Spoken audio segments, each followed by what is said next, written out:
കോതമംഗലത്ത് സിനിമ ഷൂട്ടിങ്ങിന് എത്തിച്ച ആനകൾ പറഞ്ഞ വേറെ ആനയെ കുത്ത് കിട്ടിയ ആന കാടിനുള്ളിലേക്ക് ഓടി പോയിരിക്കുകയാണ്. ഈ സാഹചര്യത്തിൽ അനിമൽ വെൽഫെയർ ബോർഡിന് അനുമതി ഉണ്ടെന്നൊക്കെയാണ് അതിൻ്റെ കൈവശക്കാരൻ ഇപ്പോൾ ടി വി കൂടെ ഒക്കെ പറയണേ. ഞങ്ങൾക്ക് അത്ര വിശ്വാസം വന്നില്ല. ആനകളുടെ ശാരീരികാവസ്ഥ അതത് ദിവസത്തെ പരിശോധിക്കാതെ ആനകളെ ഷൂട്ടിങ്ങിൽ പങ്കെടുപ്പിക്കാനായിട്ട് എത്തിച്ചത് നിയമവിരുദ്ധമാണ്. അനിമൽ വെൽഫെയർ ബോർഡ് എന്തെങ്കിലും ഒരു കടലാസ് എഴുതി കൊടുത്തെന്നും പറഞ്ഞിട്ട്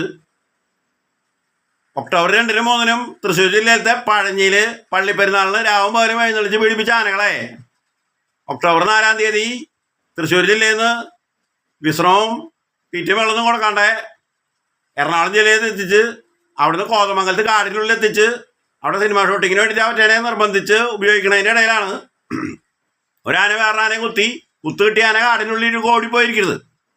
അപ്പോൾ ആനകളിപ്പോൾ ഫിറ്റ്നസ് സർട്ടിഫിക്കറ്റ് ഇല്ലാത്ത ആനകളായി മാറി. അതുകൊണ്ട് അനിമൽ വെൽഫെയർ ബോർഡ് കൊടുത്ത അനുമതി പത്രം ഇതോടെ റദ്ദായി. അതുകൊണ്ട് അവിടെയുള്ള 5 ആനകളെയും അടിയന്തരമായിട്ട് സിനിമ ഷൂട്ടിങ്ങിൽ നിന്ന് മാറ്റി നിർത്തേണ്ടതും സിനിമക്കാർക്ക് വേണമെങ്കിൽ റോബോട്ടാന ഞങ്ങളുടെ കയ്യിലുണ്ട്.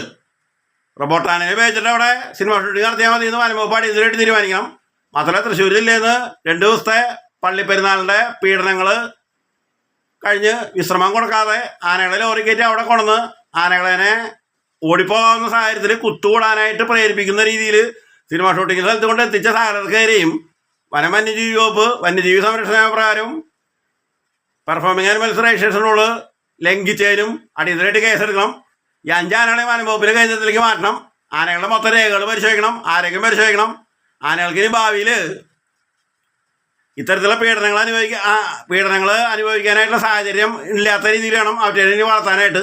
അതുകൊണ്ട് അവിടെ എത്തിയിട്ടുള്ള 5 ആനകളെയും വനംവകുപ്പിൻ്റെ കേന്ദ്രത്തിലേക്ക് മാറ്റണമെന്ന് ആവശ്യപ്പെട്ട് ഹെറിറ്റേജ് അനിമൽ ടാസ്ക് ഫോഴ്സ് ഇപ്പോൾ വനംവകുപ്പിന് നിവേദനം അയച്ചിട്ടുണ്ട്.